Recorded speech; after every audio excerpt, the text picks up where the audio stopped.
மாசம் சம்பளம் 1.5 லட்ச ரூபாய் சம்பளம் வாங்கியிருக்கான். ஐடி கம்பெனில வேலை பார்த்து சம்பளத்தை வாங்கிட்டு வந்துட்டான். எடுத்துட்டு வந்து அம்மா கிட்ட கொடுத்தான். அம்மா டென்ஷன் ஆயிட்டாங்க. டேய் லூசு பயலே, ஃபர்ஸ்ட் மாசம் சம்பளடா, அப்பா கிட்ட எடுத்துட்டு போய் குடு, அவர் தான் உன்னை கஷ்டப்பட்டு படிக்க வச்சாரு. பையன் டென்ஷன் ஆயிட்டாயா, எடுத்துட்டு போய் வைமா, நான் அப்பா கிட்ட எல்லாம் கொடுக்க மாட்டேன், வாட்ட தான் கொடுப்பேன்னு கொடுத்துட்டான். அம்மா எடுத்துட்டு போய் வச்சுட்டாங்க. அடுத்த நாள் வேலைக்கு போகும்போது அப்பாவை கூப்பிடுற, அப்பா எனக்கு பஸ்ஸுக்கு ஒரு 50 ரூபா இருந்தா கொடுங்க அப்படின்னு கேட்டோன்னே அம்மாவுக்கு டென்ஷன் ஆயிடுச்சு.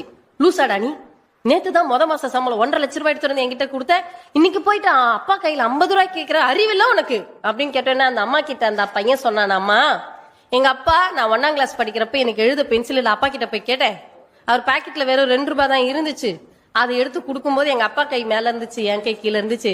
நான் 10வது எக்ஸாம் எழுதுறதுக்கு, ஃபைனல் எக்ஸாம் எழுதுறதுக்கு 350 ரூபாய் பீஸ் கட்டினாதான் எழுத விடுவேன்னு சொல்லிட்டாங்க.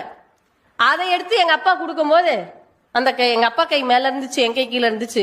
நான் காலேஜ் படிக்கிறதுக்கு 3.5 லட்ச ரூபாய் ஃபீஸ் கட்டினாதான் படிக்க முடியும்னு சொன்னதுக்கு எங்க அப்பா சாப்பாடு போட வச்சிருந்த அரக்காணி நிலத்தை வித்து அந்த காசை கொடுக்கும் போது எங்க அப்பா கை மேல இருந்துச்சு, இன்னைக்கு என் கை கீழே இருந்துச்சு.